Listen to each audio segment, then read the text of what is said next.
এটাকে আমরা মুরগির মাংস বলেই জানি। এখন ছেলে মেয়েদের ইংলিশ মিডিয়াম স্কুলে পড়ানোর দৌলতে এটা হয়ে উঠেছে চিকেন। নমস্কার, আমার স্বাদের রান্নাঘরে আপনাদের সবাইকে স্বাগত। সে চিকেন বা মুরগির মাংস যাই বলি না কেন, সেটা দিয়ে আমার খুব প্রিয় একটি রেসিপি আজকে আপনাদের রান্না করে দেখাবো। তার জন্য নিয়ে নিচ্ছি 500 গ্রাম হাড়ওয়ালা মাংস।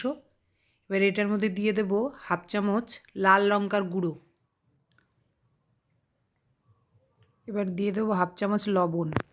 এবার দিয়ে দেবো হাফ চামচ গোলমরিচ গুঁড়ো, আর দিয়ে দেবো 2 চামচ ভিনিগার। এবার সব কিছুকে মাংসের সঙ্গে ভালো করে মিশিয়ে নেব।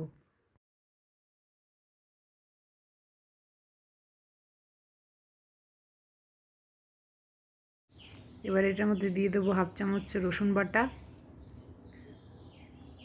আর দিয়ে দেবো হাফ চামচ আদা বাটা। দিয়ে এটাকে আবারও ভালো করে মেশাবো। মিশিয়ে আধ ঘন্টা মতো রেস্টে রেখে দেবো। আধ ঘন্টা পরে এটার মধ্যে দিয়ে দেবো একটা ডিম। ডিমটাকে আমি ফাটিয়ে দিয়ে দিলাম।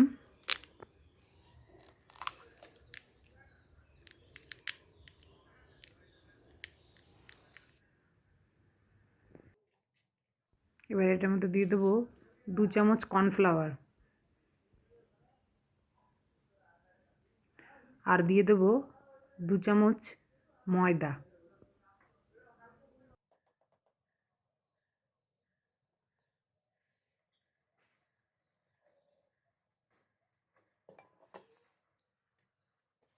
সব কিছুকে এবার ভালো করে মিশিয়ে নেব। আমার মেশানো হয়ে গেছে। এবার এটাকে আবার আমি ঢাকা দিয়ে 15-20 মিনিট বা আধ ঘন্টা মতো রেস্টে রেখে দেব। কড়াইতে সাদা তেল গরম করে মাংসের টুকরোগুলোকে ভেজে নেব।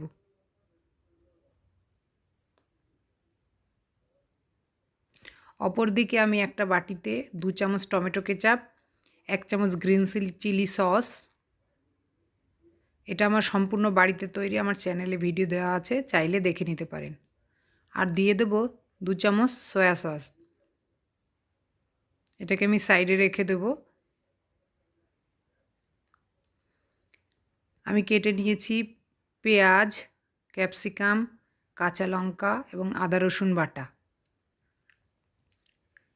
এবার ওই মাংস ভাজা তেলেই তেলটা একটু কমিয়ে নিয়ে আমি ওর মধ্যে একে একে ক্যাপসিকাম, পেঁয়াজটা দিয়ে দেবো।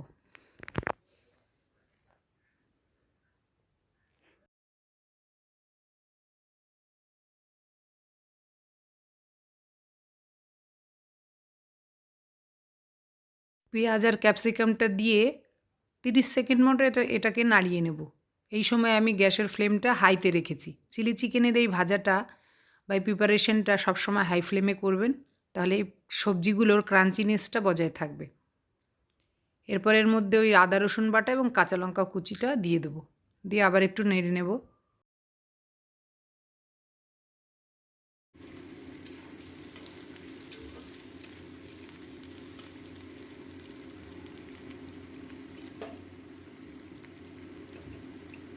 মোটামুটি মিনিট 2 মতন ভাজার পরে ওই মিশিয়ে রাখা বা তৈরি করে রাখা যে 3টে সস আমি রেডি করে রেখেছিলাম বাটিতে, ওটা দিয়ে দেবো।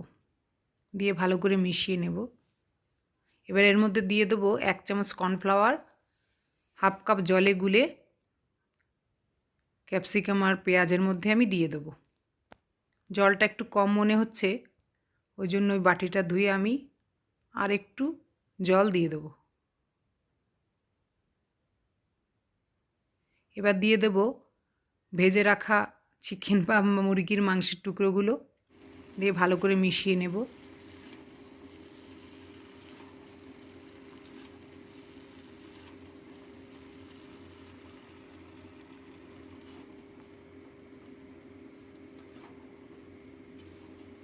এবার এটার মধ্যে আপনারা যতটুকু ঝোল পছন্দ করবেন বা ঝোল আপনাদের প্রয়োজন হবে সেই মতো জল দিয়ে দেবেন। জল দিয়ে ফুটিয়ে নেব এবং তারপরে উপর থেকে দিয়ে দেবো একটু পেঁয়াজ পাতা কুচি এবং রোস্টেড সাদা তিল। দিলেই রেডি আমাদের, একদম তৈরি হয়ে গেল খুবই সুস্বাদু ঘরোয়া চিলি চিকেন। আমার তো দোকানের থেকেও বেশি ভালো লাগে বাড়িরটা। আপনারা ট্রাই করে অবশ্যই জানাবেন। ভিডিওটি দেখার জন্য ধন্যবাদ।